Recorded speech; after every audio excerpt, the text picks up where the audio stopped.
Hello दोस्तों, मैं बिरजू कुमार आप सभी लोगों को आपके अपने YouTube channel MLTP study point में स्वागत करता हूं। दोस्तों आज की वीडियो में आज के मैथ के इंपॉर्टेंट क्वेश्चन देखेंगे दोस्तों। तो चलिए दोस्तों वीडियो स्टार्ट करते हैं। पहला क्वेश्चन आपका, यदि 14 cos square theta plus 29 sine theta बराबर 26 है और जो थीटा का मान है वो 0 से बड़ा और 90 से छोटा है तो tan थीटा का मान निकाले। तो देखिए दोस्तों इसको कैसे सॉल्व करते हैं। क्या दिया हुआ है आपका 14 साइन स्क्वायर थीटा, तो सॉरी 14 कॉस स्क्वायर थीटा, तो 14 लिख लीजिए। और कॉस स्क्वायर थीटा वाला क्या होता है, क्योंकि ये साइन थीटा में दिया हुआ है, इसको पूरा को साइन थीटा में बदल लेते हैं। तो 1 minus sine square theta plus 29 sine theta, और इधर प्लस में 26 है, इधर आ जाएगा बराबर के इधर, तो माइनस 26 बराबर 0 हो गया। 14 minus 14 sine square theta plus 29 sign theta minus 26 बराबर 0। देखिए ये 14 और ये 26 जाएगा, कितना हो जाएगा minus 14 sine square theta plus 29 sign theta minus 12 बचेगा इक्वल टू 0।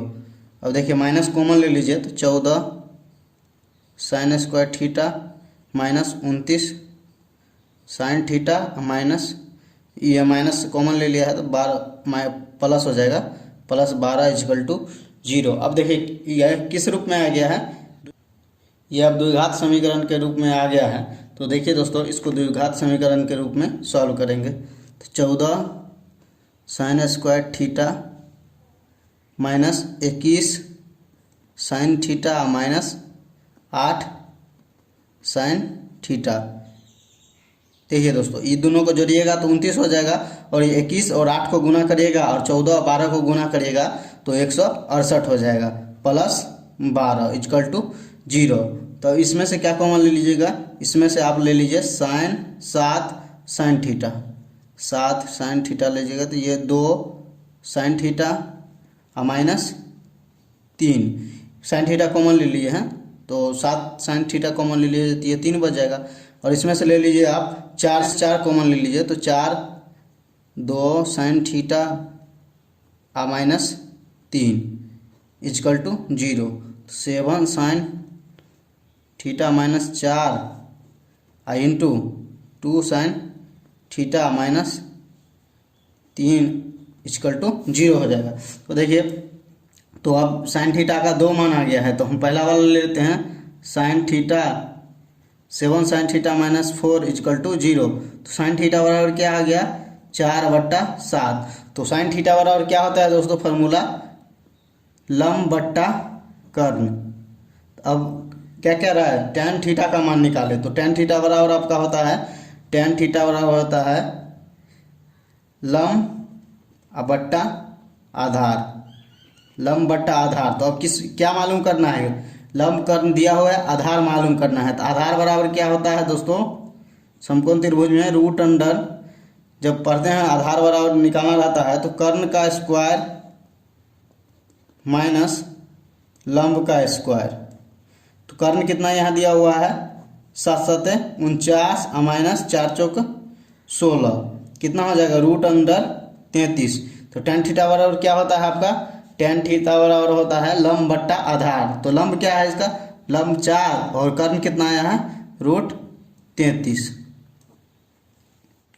अगला क्वेश्चन देखिए दोस्तों क्या कह रहा है, PQR एक समकोण त्रिभुज है जो P पर 90 डिग्री है और PD RQ के लंबवत है। यदि PR बराबर 7 cm और RQ बराबर 25 cm हो तो RD की लंबाई ज्ञात करें। तो देखिए दोस्तों यहाँ बगल में चित्र बना हुआ है, तो इसी तरह देखिए PQR त्रिभुज है और 90 डिग्री है।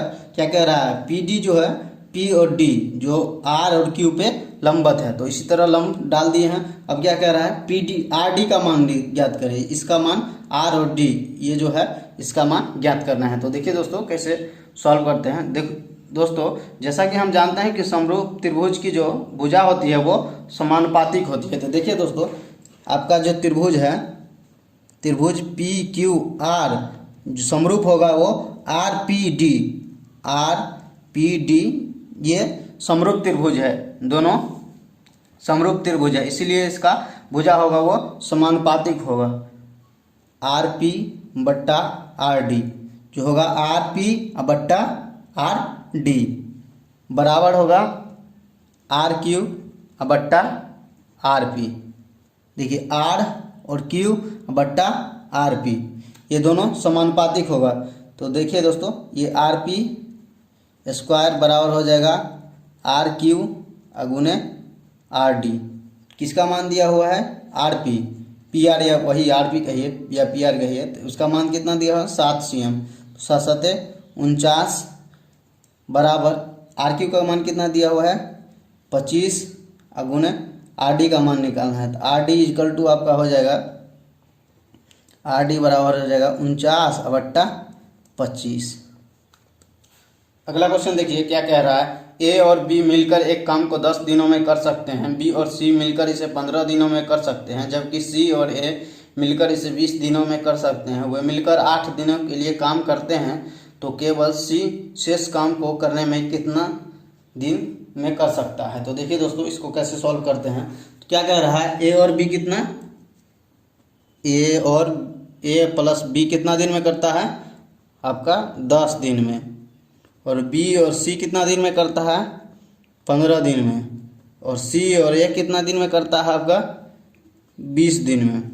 तो देखिए दोस्तों तीनों का जो लघुत्तम हो जाएगा वो कितना हो जाएगा? तीनों का लघुत्तम देखिए कितना हो जाएगा, ये आपका तीनों का लघुत्तम हो जाएगा 60। तो अब तीनों का कार्य क्षमता निकाल लीजिए। ए और बी का कार्य क्षमता कितना होगा? 60 में 10 से भाग दीजिए 6। और बी और सी का कार्य क्षमता कितना हो जाएगा? 15×4 = 60। और सी और ए का कार्य क्षमता कितना हो जाएगा?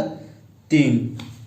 तो अब देखिए दोस्तों तो तीनों का जो कार्य क्षमता होगा वो जोड़िए तो हो जाएगा A plus B plus B plus C plus C plus A equal to कितना हो जाएगा? 6 4 10 और 3 13। तो जोड़िएगा तो 2A plus 2B plus 2C equal to 13। और इसे 2 कॉमन लीजिएगा तो A प्लस बी प्लस सी अब बराबर 13 बट्टा इधर कॉमन लेके इधर भाग दे दिए हैं, तो A प्लस बी प्लस सी बराबर 6.5 यानी 6.5 आया।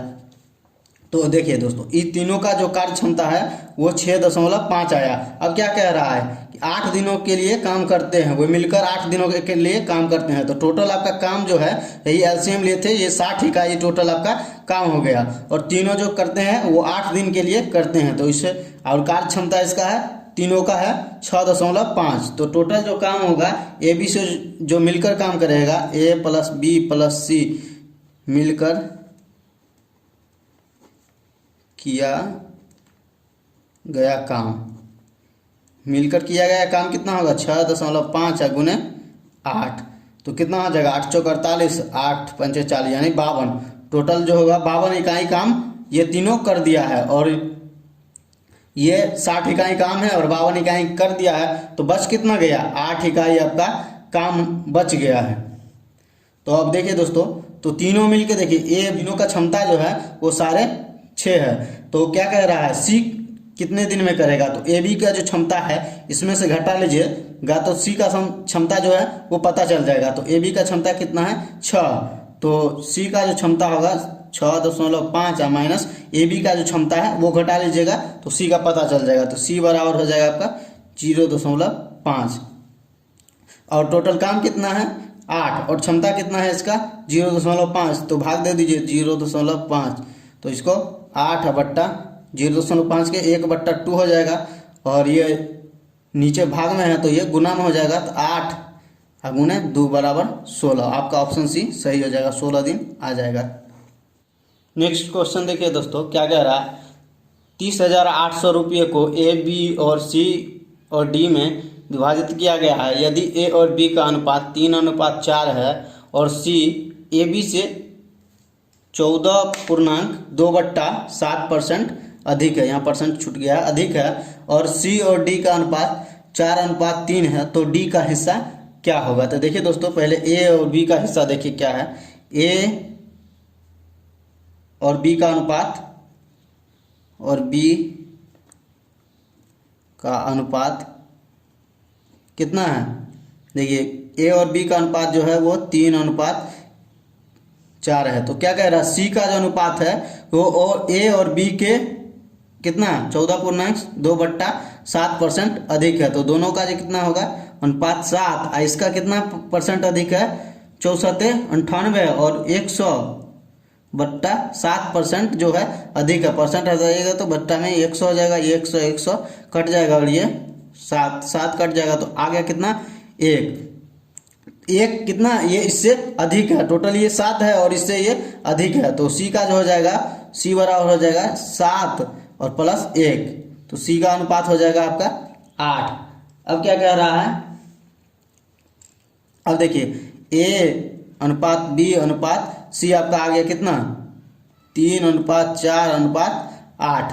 अब क्या कह, और कितना दिया हुआ है, सी और डी का अनुपात कितना दिया हुआ है, सी और डी का अनुपात दिया हुआ है 4:3। अब निकाल लीजिए ए अनुपात बी अनुपात सी अनुपात डी। तो कैसे निकालते हैं, इसको गुना करिए, 4 तिया 12 अनुपात 4 चौक 16 अनुपात 8 चौक 32। अब ये लास्ट वाला से इसको गुना कर दिए, 8 त्रिक 24। तो इसमें से क्या कॉमन आ जाएगा, इसमें से आप कॉमन 4 ले लीजिए, 3:4:8:6। अब क्या कह रहा है, जो डी का हिस्सा निकालना है। तो टोटल अनुपात कितना हो गया 4 3 7 8 15 15 6 21। तो टोटल रुपया कितना है 38,800 बट्टा 8 6 14 21 बट्टा 21। और क्या कह रहा है डी का हिस्सा, तो डी का कितना है 6 गुने 6। तो 2 तिया 6 7 तिया 21 और इसको काटिए 7 चौक 28 और फिर 4 से कट जाएगा 4400। 4400 गुने 2 बराबर कितना आ गया 8800। आपका ऑप्शन सी सही हो जाएगा। अगला क्वेश्चन देखिए दोस्तों, क्या कह रहा है, एक व्यक्ति को उसके खाने के बिल पर 30% और फिर 20% छूट प्राप्ति होती है, तो उसे कितनी एकल समकक्ष छूट प्राप्त होगी। तो देखिए दोस्तों, इसको कैसे सॉल्व करते हैं। तो समकल छूट बराबर एक फॉर्मूला होता है दोस्तों, समकक्ष छूट बराबर होता है एक formula A plus B minus A B बट्टा 100। तो इसी फॉर्मूला पे बैठा दीजिए। तो ए कितना होगा 30 और बी कितना होगा 20। तो 30 प्लस 20 माइनस 30 गुने 20 बट्टा 100। तो 30 20 कितना हो जाएगा 50 माइनस 30 दूने 600। 30 और 20 को गुना करिएगा 600 बट्टा 100। ये काटिएगा 2 0 से 2 0 कट गया, बच गया 6। 50 माइनस 6 बराबर 44। आपका ऑप्शन ए सही हो जाए। अगला क्वेश्चन देखिए दोस्तों, क्या कह रहा है, धन की एक राशि साधारण ब्याज की दर पर 5 वर्षों में 2500 रुपया हो जाती है और 10 वर्षों में 3500 रुपया हो जाती है। 2 वर्षों का साधारण ब्याज और मूलधन ज्ञात कीजिए यदि ब्याज की दर दोगुनी हो। तो देखिए दोस्तों, इसको कैसे सॉल्व करते हैं। क्या कह रहा है, 5 वर्षों में 2500 रुपया है, 5 वर्ष में 2500 रुपया हो गया और कितना 10 वर्ष में कितना हो गया 3500। तो देखिए 5 वर्ष का जो साधारण ब्याज हो गया वो आपका हो गया 1000, क्योंकि 5 वर्ष में 2500 जो धन था वो 10 वर्ष में 3500 हो गया। तो ये तो 5 वर्ष का साधारण ब्याज ही 1000 बढ़ा। तो 5 वर्ष का आपका साधारण ब्याज हो गया, 5 वर्ष का साधारण ब्याज बराबर कितना हो जाएगा 1000। तो एक वर्ष का कितना हो जाएगा, एक वर्ष का हो जाएगा 1000 बट्टा 5 यानी 200। एक वर्ष का आपका 200 आ गया। तो 5 देखिए शुरू में क्या कह रहा है, 5 वर्ष में 2500 रुपया हो जाता है। तो एक वर्ष का आ गया आपका साधारण ब्याज 200। तो 5 वर्ष का कितना हो जाएगा साधारण ब्याज 1000। 5 वर्ष का साधारण ब्याज आपका 1000 हो जाएगा। तो शुरुआती 5 वर्ष का साधारण ब्याज 1000 हो गया और टोटल मिश्र धन कितना दिया हुआ है 2500। तो मूलधन ज्ञात कर लीजिएगा। मूलधन बराबर होता है आपका मिश्र धन माइनस ब्याज। तो मिश्र धन आपका हो गया 2500, दिया हुआ है कि इतना हो जाता है और ब्याज आप निकाल लिए 5 वर्षों का। 5 वर्षों का ये अंतर भी दिया हुआ है, 5 वर्ष और 10 वर्ष में हो जाता है 3500। 1000 हो गया माइनस 1000 बराबर हो गया आपका 1500। आपका मूलधन आ गया 1500। अब क्या कह रहा है, 2 वर्षों का साधारण ब्याज ज्ञात कीजिए, मूलधन भी ज्ञात कीजिए। तो मूलधन तो ज्ञात कर लिए, यदि साधारण ब्याज की दर दोगुनी हो जाए, तो देखिए दोस्तों, अगर दर दोगुना हो जाएगा तो साधारण ब्याज भी दोगुना हो जाएगा। तो साधारण ब्याज कितना, 1 वर्ष का कितना था 200 रुपया, तो 2 वर्ष का कितना हो जाएगा 400 रुपया। लेकिन क्या कह रहा है, दर दोगुना हो जाए, तो दर दोगुना हो गया, इसीलिए साधारण ब्याज क्या हो जाएगा आपका 800। दर दोगुना हो गया, इसीलिए साधारण ब्याज भी आपका दोगुना हो जाएगा। तो 1 वर्ष का दिया हुआ था 200 रुपया, तो क्या कह रहा है, 2 वर्षों का साधारण ब्याज और मूलधन ज्ञात कीजिए यदि ब्याज की दर दोगुनी हो जाएगी। तो 1 वर्ष का आपका निकल गया था 200 रुपया, तो 2 वर्ष का हो जाएगा 400 रुपया। लेकिन क्या कह रहा है, ब्याज दर दोगुनी हो जाएगी, इसीलिए इसमें 2 से गुना कर दिए, तो आपका ब्याज जो आ गया 800 रुपया। ऑप्शन ए आपका सही हो जाएगा। अगला क्वेश्चन देखते हैं दोस्तों, एक भिन्न के अंश और हरों का अनुपात 4:9 है। यदि अंश से 1 घटाया जाए और हर में 1 बढ़ाया जाता है तो अनुपात 2:5 हो जाता है, तो सबसे बड़ी संख्या क्या होगी। तो देखिए दोस्तों, इसको कैसे सॉल्व करते हैं। अनुपात मान लीजिए x, 4x, और क्या कह रहा है, अंश से 1 घटाया जा रहा है तो अंश में से 1 घटा लिए, बट्टा 9x, और प्लस क्या कह रहा है, हर में 1 बढ़ाया जाए तो प्लस 1 कर दिए हम, बराबर कितना 2:5 हो जाता है, तो 2/5।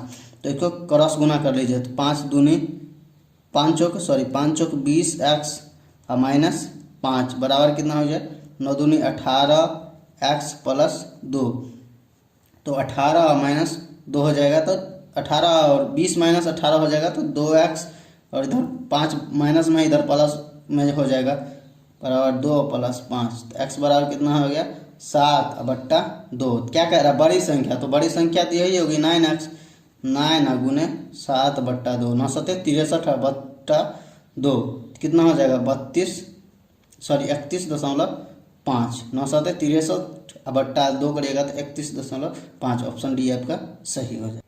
अगला क्वेश्चन देखिए दोस्तों, क्या कह रहा है, एक ठोस लकड़ी के 12 cm वाले घन को तराश कर संभावित सबसे बड़ा गोला बनाया जाता है, शेष बची लकड़ी का आयतन ज्ञात कीजिए। तो देखिए दोस्तों, इसको कैसे सॉल्व करते हैं। देखिए, एक घन है, इस तरह का एक घन है, और इसमें से एक गोला निकाला जाता है, जिसका ये देखिए 12 cm है। घन का किनारा जो है वो 12 cm है, तो त्रिज्या कितना हो जाएगा, घन का किनारा जो है वो गोला का व्यास हो जाएगा, लेकिन त्रिज्या जो इसका हो जाएगा गोला का वो आधा हो जाएगा, त्रिज्या हो जाएगा आपका 6। तो अब क्या कह रहा है, जो बच गया, तो घन का आयतन निकाल लीजिए, बचे क्षेत्र का आयतन बराबर घन का आयतन माइनस गोला का आयतन। तो घन का आयतन क्या होता है L³ और माइनस गोला का आयतन कितना होता है 4/3 पाई r³। तो अब L बराबर कितना हो जाएगा 12³ और माइनस 4/3, और इसको पाही रखिए अभी, और r का कितना आया है, r आपका 6 हो जाएगा, क्योंकि गोला जो होगा उसका व्यास 12 हो जाएगा, तो त्रिज्या आधा होता है व्यास का, तो 6 का क्यूब बराबर हो जाएगा आपका 1728 माइनस 4/3 पाई, और ये हो जाएगा 216, बराबर हो जाएगा 1728 माइनस 4/3, और ये हो जाएगा आपका 22/7 गुने 216, बराबर हो जाएगा आपका 1728 और माइनस इसको काटिएगा तो ये 3 7 72 से कट जाएगा, तो ये हो जाएगा आपका, ये इसको काटिएगा तो 88 गुने 72/7 बराबर हो जाएगा 1728 माइनस इसको काटिएगा तो आ जाएगा आपका 904.32, तो 904 1728 माइनस 904.32 घटाइएगा तो आपका आ जाएगा 823.68, और आयतन कह रहा है इसीलिए cm³ हो जाएगा। नेक्स्ट क्वेश्चन देखते हैं दोस्तों, यदि एक 10 अंकीय संख्या 1220x558y2 88 से विभाज्य है तो x प्लस वाई का मान क्या होगा। तो देखिए दोस्तों 88 को अगर तोड़ेंगे तो कितना हो जाएगा, 88 बराबर हो जाएगा 11 गुने 8, 11 गुने 8। तो देखिए 11 आता है, जो भी संख्या सबसे पहले 11 से विभाज्य होगी तभी 88 से विभाज्य होगी। तो 11 से विभाज्यता का नियम होता है कोई संख्या 11 से तभी विभाज्य होगा जब उसका विषम पद माइनस सम पद बराबर 0 हो। तो इसका जैसे देखिए 22 और 33 में देखिए इसका विषम पद ले 3 2 5 और 2 3 5 बराबर 0 हो जाता है और ये 11 से विभाज्य है। 11 दूनी 22 और 11 तिया 33, ये विभाज्य है। तो इसी तरह इसमें भी होगा। देखिए तो सम पद हो जाए, विषम पद पहले जोड़िए 1 प्लस 2 प्लस x प्लस 5 और फिर प्लस आपका हो जाएगा y और प्लस y के बाद कुछ नहीं होगा माइनस। अब क्या होगा, ये जोड़िए 2 0 5 8 और 2, तो कितना हो जाएगा 2 माइनस में 2 प्लस 0 प्लस 5 प्लस 8 और प्लस 2 इजकल टू 0। कितना हो जाएगा 5 और 2 7 1 8 8 plus x plus y minus 8 5 13 13 2 15 2 17 बराबर 0 हो जाएगा। x प्लस y, ये 8 प्लस में 8 है, ये माइनस में 17 है तो माइनस में 9 हो जाएगा बराबर 0। तो x प्लस वाई बराबर आपका हो जाएगा 9। इधर माइनस में है तो इधर प्लस में ले आएगा तो 9 हो जाएगा। आपका उत्तर ऑप्शन ए सही हो जाएगा। अगला क्वेश्चन देखिए दोस्तों, ये तो सरल करे हैं, इसको जोड़ना है दोस्तों। तो देखिए दोस्तों कैसे इसको जोड़ते हैं। 0.8 पहले लिख लीजिए, उसके बाद देखिए क्या है 0.08, उसके बाद क्या है 0.008, उसके बाद क्या है सिर्फ 8 है। तो इसके दशमलव फिर 0 कर लीजिए और दशमलव के बाद 0 कितना भी दीजिएगा तो कोई फर्क नहीं पड़ता है, इस पर भी 0 रख लीजिए। अब इस सबको जोड़ दीजिए, जोड़ना ही है। तो ये हो जाएगा 8, ये हो जाएगा आपका 8 और ये हो जाएगा 8 और ये भी आपका 8 हो जाएगा। तो ऑप्शन बी आपका सही हो जाएगा 8.888।